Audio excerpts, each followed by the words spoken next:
Bienvenue sur Horizon News, la chaîne qui vous informe vite, bien et sans détour. Urgente Afrique. Au Bénin, la présidentielle 2026 est lancée. Seuls 2 duos viennent d'être officiellement validés par la Cour constitutionnelle après la visite médicale décisive. Continuité ou alternance? Les démocrates sont-ils définitivement hors jeu? Et au-delà, tensions explosives entre Bassirou Diomaye Faye et Ousmane. Sonko au Sénégal, le duo star est-il en train d'imploser? Au Gabon, Sylvia Bongo et son fils condamnés à 20 ans. Justice ou règlement de compte? Analyse exclusive avec Gabin Goubi, journaliste et analyste politique, rien ne vous échappera. Abonnez-vous dès maintenant à Horizon News, activez la cloche, aimez et partagez massivement pour ne rater aucune actu brûlante du continent. Comment allez-vous ce matin? Je pète la forme et j'espère que c'est pareil de votre côté. C'est pareil. Alors, vous êtes journaliste et analyste politique. Déjà, la nouvelle est tombée, on l'a eu. Comment vous vivez-vous cela? Quelle analyse vous en faites? Bon, sans surprise parce que c'est la suite logique de tout ce qui a été entrepris il y a cela quelques jours. C'est en quelque sorte la fin du processus d'examen des dossiers de candidature. Eh bien, la dernière étape était celle de la visite médicale. Cette étape ayant été franchie avec succès par les 2 duos qui étaient en liste, je pense que la Cour n'a fait que confirmer que dans les starting blocks de la présidentielle du 12 avril 2026, il n'y aura que 2 duos. Et donc, définitivement, les 2 duos sont admis désormais à aller à la conquête de l'électorat et occuper l'espace politique. Donc je pense que c'est une nouvelle qui est intervenue dans la logique de ce qui était attendu. Et c'est d'ailleurs sans grande surprise que j'ai noté que l'opinion publique a accepté la chose. Absolument, mais oui, on nous a dit qu'ils sont aptes sanitairement, mais qu'est-ce que cela marque au-delà de tout ce qui est ils sont prêts sanitairement? Ça lance les dés, n'est-ce pas? Absolument. Vous savez que c'est l'une des exigences, c'est l'une des conditions prescrite par le Code électoral, même avant la Constitution, en son article 44, qui prédit que celui qui doit présider aux destinées du pays doit quand même présenter une condition physique assez saine et également une condition de santé irréprochable au plan physique mais également au plan mental. Raison pour laquelle d'ailleurs un collège de médecins commis pour évaluer tout ceci. Et je pense que les 2 duos qui sont retenus sont passés devant ces médecins-là pour déférer aux différents examens qui sont prévus à cet effet. Et donc, j'ai noté que la Cour, dans sa décision rendue le 27 dernier, suite à l'examen des recours introduits par le parti Les Démocrates, en déboutant cette formation politique, avait en même temps confirmé provisoirement les 2 duos qui étaient en liste. Mais dans son dispositif, vous avez noté qu'il y avait sous réserve de la visite médicale. Donc, sans la visite médicale, eh bien, il y aurait encore des choses à dire parce qu'on ne peut pas avoir des ambitions de présider aux destinées d'un pays sans présenter une condition de santé assez irréprochable, enfin être sain d'esprit parce que la fonction requiert une certaine lucidité, une certaine forme pour pouvoir quand même faire face aux défis. Et donc j'ai noté que désormais les candidats qui sont dans la liste, retenus pour compétir le 12 avril prochain, sont irréprochables quand même au plan de la santé. En tout cas, on fait foi à ce que les médecins ont produit comme rapport, parce que c'est les médecins qui ont déposé le rapport. Le président de la Cour constitutionnelle, j'ai suivi dans le journal télévisé de votre consoeur tout à l'heure, a rappelé que c'est le collège des médecins a produit son rapport le 12 et donc hier, la Cour et au cours d'une audience spéciale a statué pour retenir donc ces 2 duos qui vont compétir et amorcer désormais la course à la magistrature suprême. D'accord. Alors, je vais dire, la plupart des étapes sont franchies, pour ne pas dire toutes les étapes sont franchies. Ils sont sains d'esprit, ils sont sains niveau mental et sanitairement. Quelle doit être la priorité à présent? pour ces candidats et leurs partis? La priorité, bien, c'est de travailler au développement du pays. Et bien, ils doivent soumettre aux populations leurs feuilles de route, leurs ambitions, leurs désirata, leurs projets de société. Et comme on le dit souvent, pour que les populations soient à même d'apprécier. Et nous savons déjà qu'il y a un candidat porté par le pouvoir en place, en l'occurrence le ministre d'État Romuald Wadagni. Donc, c'est le candidat de la continuité en quelque sorte. C'est celui qui, lors de son discours d'investiture, vous avez suivi à Paracuya, cela quelques semaines, affiché son ambition de consolider l'œuvre entreprise sous le magistère de Patrice Talon. Donc, c'est quelqu'un qui est animé par un désir de mieux faire les choses que son prédécesseur. Et d'ailleurs, là-dessus, il n'aura pas droit à l'erreur. Parce que s'il faut, aujourd'hui, puisque une dynamique est en train d'être imprimée au pays, s'il faut amener quelqu'un qui puisse ramener la chose vers le bas, ce ne serait pas accepté. Donc, en face, il y a un autre candidat, celui qu'on dit de l'opposition modérée, le candidat Paul Humpé, qui devra montrer en quoi est-ce qu'il propose un projet de société qui, même en marquant la différence avec ce que nous avons vécu sous le magistère de Patrice Talon, pourra quand même rassurer les Béninois. Donc, je pense que le terrain est désormais à la disposition, l'espace politique est à la disposition de ces deux tuyaux qui devront travailler à occuper, n'est-ce pas, l'électorat, à convaincre l'électorat de ce qu'ils ont comme projet, de ce qu'ils ont comme ambition de développement pour le pays. Et donc, on doit s'attendre à des débats véritablement nourris au sein de l'opinion autour de ces deux duos. Je pense que tout ce qui a pu se passer comme épisode est désormais derrière nous. Et il faudrait, n'est-ce pas, faire face aux prochains enjeux. Absolument. Et nous n'allons pas quand même, nous n'allons pas finir, sans évoquer les démocrates, un parti quand même très intéressant, très important, qui malheureusement a été absent lors justement en raison des difficultés en interne. Est-ce que vous pensez qu'ils peuvent encore se repositionner sur la scène politique? Tout à fait, à condition qu'ils se prennent au sérieux, à condition et qu'ils, tirent leçon de tout ce qui a pu se passer, de tout ce qu'ils ont vécu ces derniers temps comme mésaventures, comme déboires. Et je pense qu'aujourd'hui, il y a de sérieux problèmes à l'interne.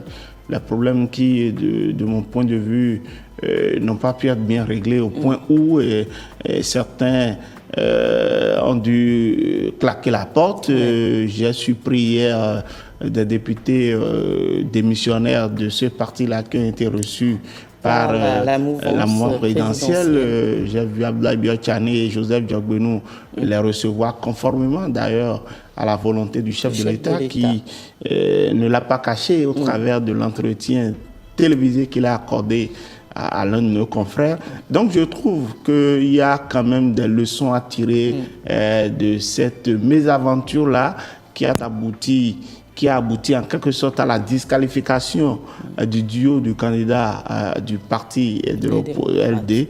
Et je pense qu'aujourd'hui, ce parti-là peut encore remonter la pente s'il tire véritablement leçon de tout ce qui a pu se passer et si on travaille véritablement à imprimer une certaine rigueur dans la gestion des choses. Absolument. Donc tout n'est pas perdu.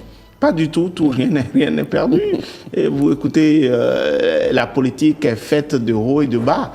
Et donc, il faut accepter parfois certains verdicts quand ça vient et trouver, n'est-ce pas, l'occasion idéale. L'essentiel, ce n'est pas de s'asseoir là où on est tombé, c'est de trouver l'occasion de se relever pour mieux affronter les enjeux futurs. Et parlant d'enjeux futurs, et même si aujourd'hui le parti est recalé au niveau de la présidentielle et même de l'élection communale, je pense qu'il y a quand même une échéance majeure qui reste encore en vue. Il s'agit des législatives et la formation politique a intérêt, n'est-ce pas, à cette fois-ci soigner un peu son image en rassurant les électeurs, présenter, n'est-ce pas, des candidats dont les dossiers seraient irréprochables et mieux étudiés pour lui permettre, n'est-ce pas, d'engranger des députés, chose qui lui serait véritablement nécessaire parce qu'il faut véritablement des parrains pour présenter des candidats à l'élection présidentielle. Au Bénin, la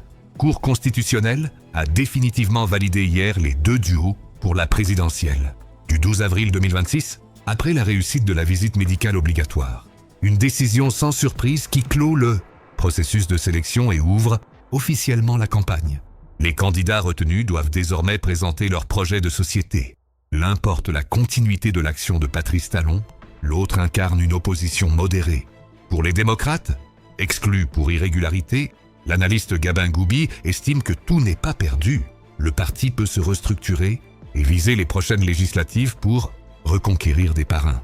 Direction le Sénégal, de nouvelles tensions éclatent. Entre le président, Bassirou Diomaye Faye, et le premier, ministre Ousmane Sonko autour d'un poste. Clé, ces frictions publiques fragilisent l'image du PASTEF de 2 ans après leur victoire. Enfin, au Gabon, Sylvia Bongo et son fils, Noureddine, ont été condamnés à 20 ans de prison pour détournement et corruption. Des milliards détournés alors qu'Ali Bongo était diminué par un AVC. Restez avec nous, la suite arrive juste après. D'accord. On l'espère. En tout cas, on passe à présent à une autre actualité hors de nos frontières.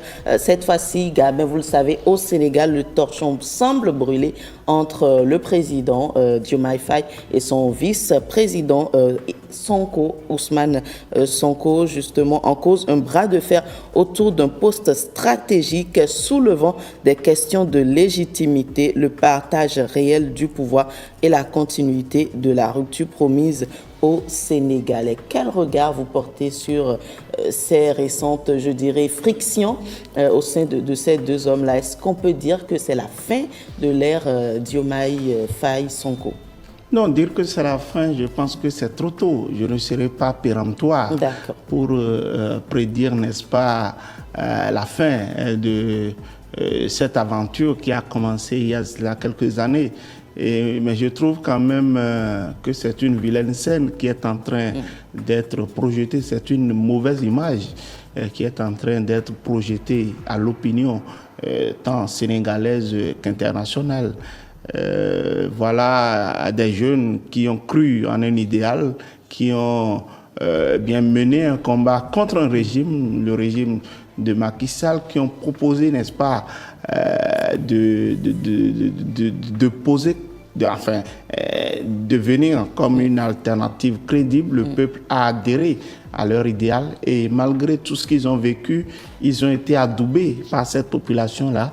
Et donc, une fois qu'ils ont conquis le pouvoir, on a senti quand même quelques bruits déjà. Il y avait un signal. Vous vous rappelez, en juillet dernier, lors du congrès ordinaire du PASTEF, où Sonko s'était pris directement au président Bassirou Diomaye Faye, le taxant de minimiser, n'est-ce pas, certaines questions qui méritent quand même une certaine autorité.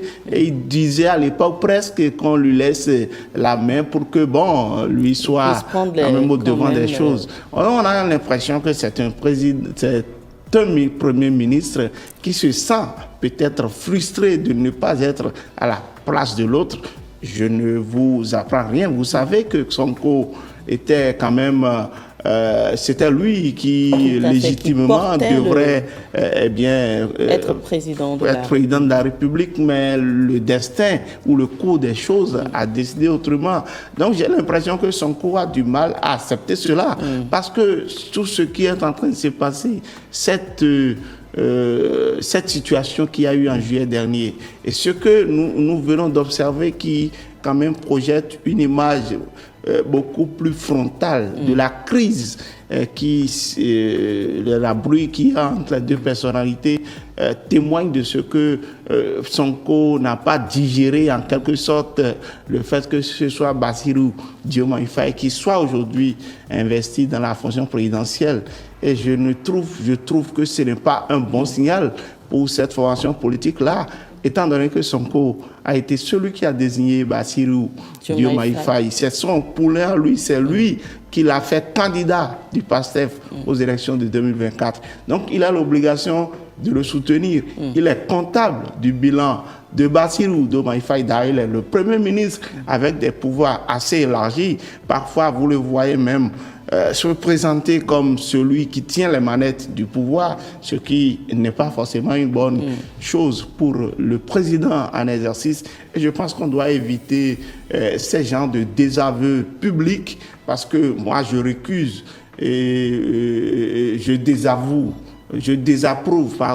fortement cette manière de désavouer publiquement un chef d'État en exercice, qui plus est de votre formation politique.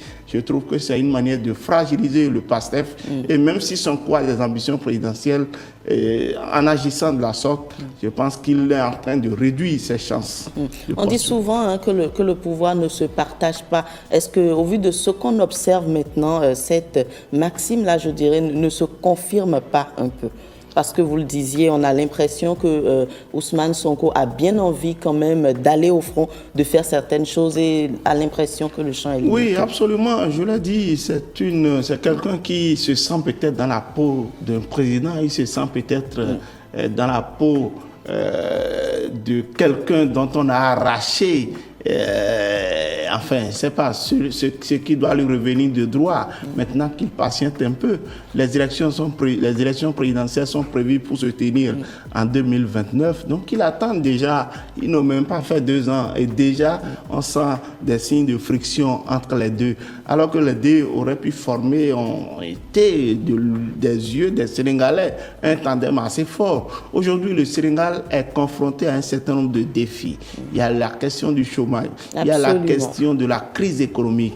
Il y a la question même des dettes cachées. Vous avez vu ce qui est en train d'être révélé.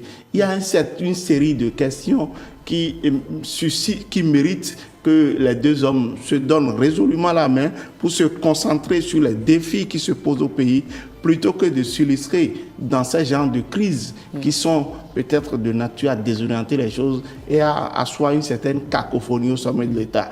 Donc, vous l'avez dit, il n'y a jamais de capitaine dans le même bateau. Sonko doit accepter sa position de Premier ministre avec des pouvoirs. Est-ce que vous pensez que ce sera aussi facile quand on observe tout ce qui se passe? Est-ce que vous pensez qu'on en arrivera là où il se dira « j'occupe le poste de Premier ministre, j'arrive à accorder du crédit ou du respect à ce président-là » Mais c'est cet effort-là qu'il doit faire. C'est cet effort qu'il doit faire. Et j'ai l'impression que Sonko, aujourd'hui, c'est vrai, il a eu le mérite d'avoir mené le combat, d'avoir subi autant d'humiliations et de déboires sous le régime de Macky Sall, quelqu'un qu'on apprécie, qui aujourd'hui constitue un modèle de militantisme, un modèle d'engagement pour la jeunesse africaine et même au-delà.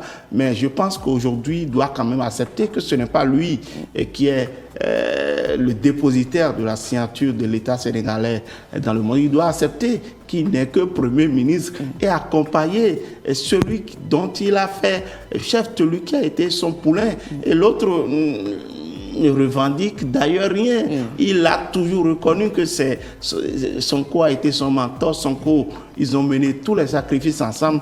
Quoique entre les deux, il y a une diversité d'approche, une différence par rapport d'opinion, par rapport à certains sujets. Mais je pense qu'ils doivent travailler à transcender cela.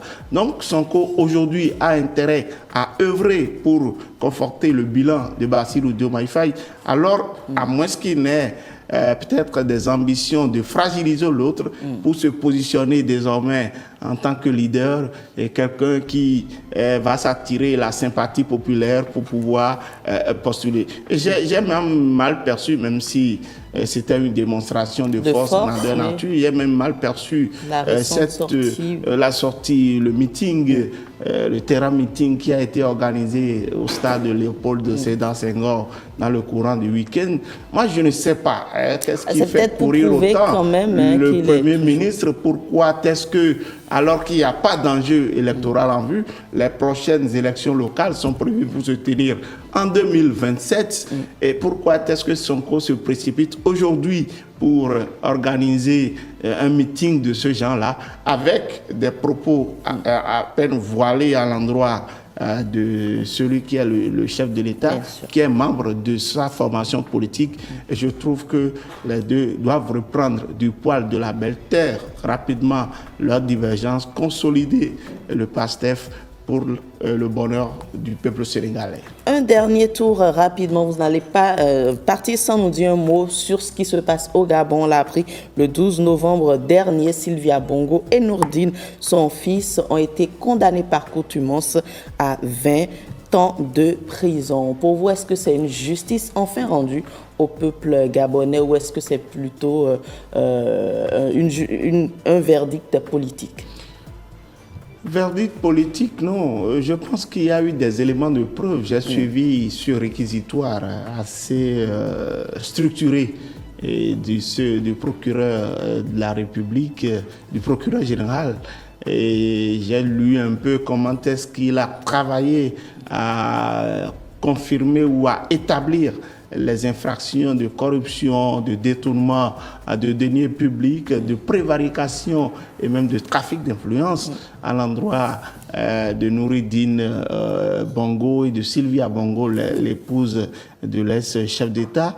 Et j'ai noté comment est-ce que les gens ont fait du n'importe quoi, ont semé et pratiquement de la pagaille à la tête de l'État sénégalais. Le président ayant été victime d'un accident vasculaire cérébral, ce qu'on appelle AVC, qui était physiquement diminué, qui n'avait plus la lucidité requise qui conduit les affaires. Et donc le fils et la mère s'accaparent le pouvoir, ils en font ce qu'ils veulent, on dilapide les fonds publics, on confond même la gestion du pays à sa gestion personnelle, où on a eu droit à des chiffres, on parle de 2900 et quelques milliards de transactions qu'il y a eu entre la banque BGFI et Noureddine Bongo et sa maman.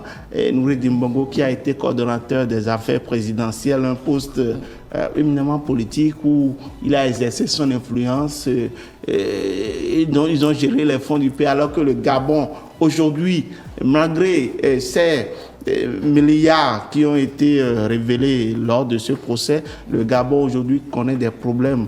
On n'a même pas de voies assez tracées. Il y a une série de problèmes qui se posent au Gabon. Je pense que c'est malheureux pour l'Afrique et je veux compter sur cette justice gabonaise pour faire appliquer, n'est-ce pas, la décision qui sera rendue par cette juridiction. C'est tout pour aujourd'hui sur Horizon News, la chaîne qui vous informe vite, bien et sans détour. Le Bénin entre officiellement en campagne avec seulement 2 duos validés. Le Sénégal vacille sous les tensions. Faye Sonko et le Gabon tournent une page douloureuse avec la lourde condamnation de Sylvia et Noureddine Bongo. L'Afrique politique africaine ne prend jamais de pause. Dites-moi en commentaire, selon vous, le duo qui l'emportera au Bénin en 2026 sera-t-il celui de la continuité ou celui du changement mesuré? Et jusqu'où ira la crise au sommet de l'État sénégalais? Aimez si l'analyse vous a plu, partagez massivement pour que l'info circule et surtout abonnez-vous à Horizon News avec la cloche activée. La prochaine actu brûlante arrive très vite. À très bientôt. Restez connectés à l'Afrique qui bouge.